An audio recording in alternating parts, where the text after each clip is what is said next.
Chaîne, soyez juste bénis. Merci de nous faire confiance.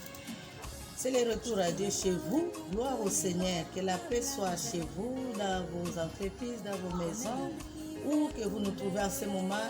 Que Dieu vous bénisse. Nous avons un thème merveilleux, un thème un peu. L'Esprit du Seigneur nous a inspiré. Comment garder le feu, la flamme de l'amour dans notre foyer. Comment la garder? Nous allons juste décortiquer aujourd'hui et nous allons continuer. Aujourd'hui, nous prenons les choses spirituelles. Et Jésus dit dans sa parole, quand ses disciples lui ont demandé de leur enseigner la prière, alléluia, Jésus leur a dit dans Matthieu 6, 10, que ton règne vienne, que ta volonté soit faite sur la terre comme au ciel. Bien aimé, vous savez que le mariage est l'institution divine, c'est Dieu qui est l'initiateur du mariage et c'est Dieu qui est le fondement du mariage selon nous les chrétiens, nous les enfants de Dieu. Et je crois que nous commençons notre soubassement de cette maison qui est le mariage par Dieu. Et alors, lorsque nous avons Dieu au centre de notre foyer, la flamme, ça ne va pas s'éteindre parce que Dieu ne peut pas s'éteindre. Dieu, personne ne peut le détruire. Dieu est souverain, Dieu est puissant. Alors, si Dieu est au commencement, la flamme va demeurer jusqu'à la fin. Ça, c'est le premier point. Voilà pourquoi, si nous voulons que la flamme vraiment continue dès le début, jusqu'à la fin, sans inquiétude, sans échec, sans le divorce, nous devons garder la présence, le règne de Dieu. Nous devons garder la présence de Dieu par la prière. L'homme et la femme doivent avoir comme Dieu le conseiller, Dieu l'initiateur, Dieu le fondateur. Alors, il faut qu'il y ait le dialogue entre le couple et Dieu par la prière. La prière est vraiment premier point. La prière est importante dans le couple. Voilà, parce que lorsqu'on s'unit, il y a la tempête, il y a les hauts et les bas. Et dans Éphésiens 5, le verset 32, la Bible déclare que c'est un mystère, c'est un grand mystère. C'est un grand mystère. On ne peut pas séparer la tête et le corps. Jésus est la tête de l'Église. Pour garder cette flamme dans le foyer, nous devons garder la présence de Dieu, le règne de Dieu. Dans la prière, que ton règne vienne. Lorsque Dieu règne dans un couple, bien aimé, l'ennemi ne peut pas régner. Le divorce ne peut pas régner. Le diable peut multiplier les attaques, peut multiplier ses complots. Mais lorsqu'on est en couple, qui prie nuit et jour, qui garde le dialogue avec Dieu, parce que la prière, c'est parler avec Dieu, dialoguer avec Dieu. Dans la prière, nous avons commencé à chercher le mariage. Dans la prière, Dieu nous a exaucés. Je suis mariée et nous devons cheminer avec Dieu. Jésus dit, que ton règne vienne. Que ton règne vienne dans tous les couloirs, dans tous les domaines de notre foyer. Dieu doit régner dans le couloir professionnel, dans le couloir bien-aimé, affectif, dans le couloir financier. Donc Jésus doit régner. Que ton règne vienne et que ta volonté soit faite. Alors vous savez que Dieu a uni l'homme et la femme pour un but. Il a un plan qu'il poursuit dans chaque couple. Il a un plan. Alors que ta volonté soit faite sur la terre comme au ciel. Donc la volonté de Dieu doit être accomplie dans la vie de ce couple. Vous devez savoir quelle est la volonté de Dieu pour nous deux. La volonté de Dieu que vous le servez parce que Dieu unit l'homme et la femme pour le servir, pour un seul but, pour le servir. Nous bénissons le Seigneur. Je disais dans Éphésiens 5, le verset 32, le mariage c'est un mystère, un grand mystère. Vous voyez qu'on ne peut pas séparer la tête qui est Jésus à son corps.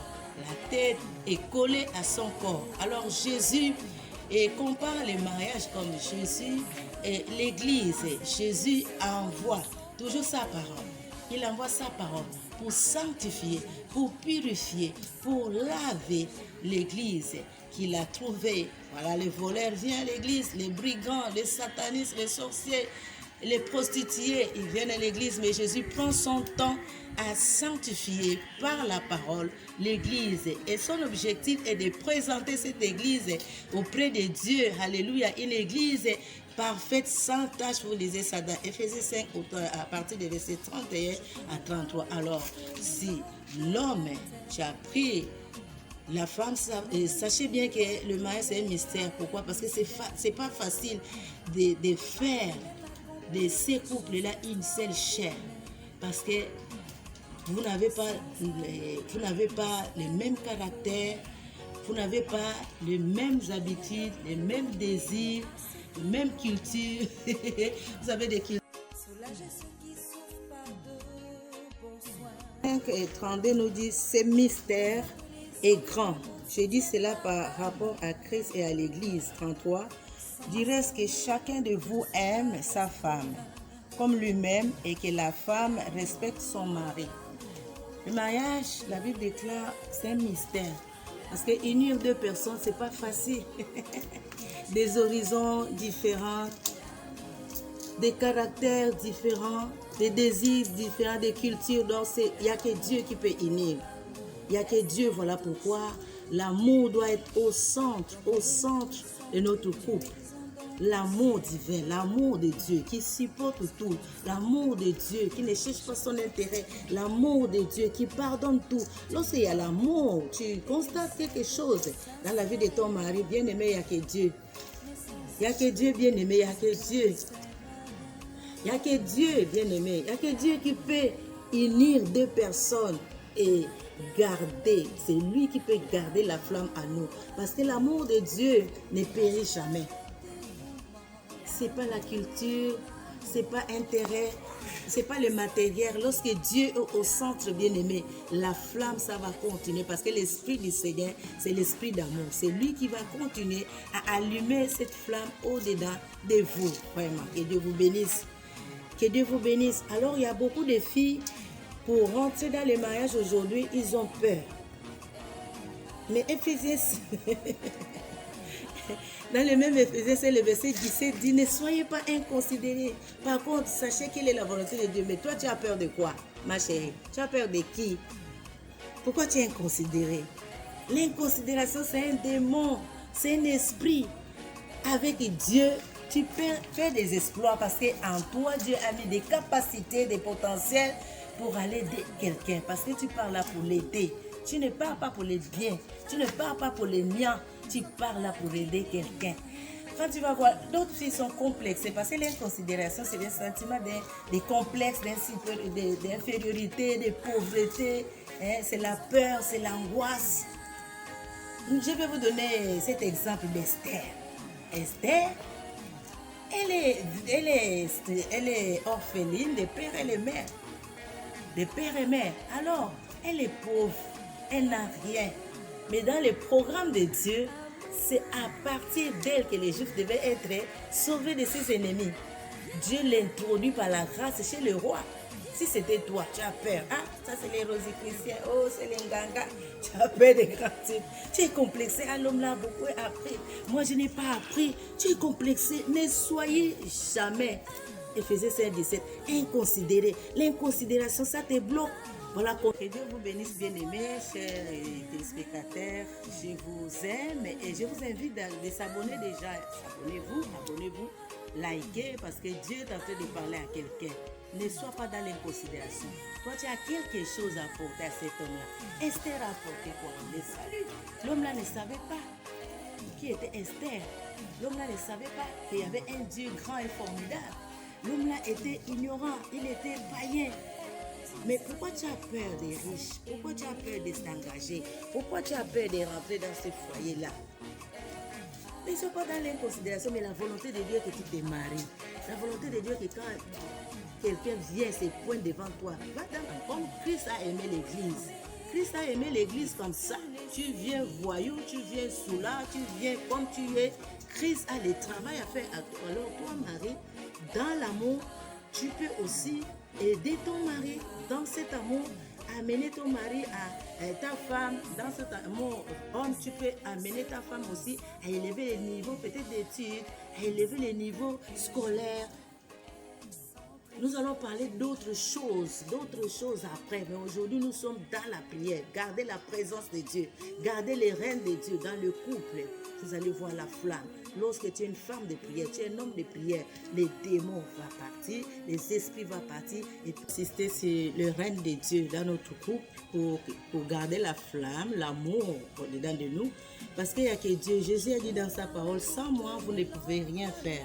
Gardez la présence de Dieu dans la prière. Invitez les reines de Dieu. Vous savez que Jésus est capable de guérir même toute faiblesse sexuelle, de guérir même. Beaucoup divorcent aujourd'hui, se disent que parce que ma femme est sorcière. Pourquoi? Le diable se déguise. Il peut prendre le visage de ta femme pour te présenter qu'elle est sorcière, pourtant ce n'est pas ta femme.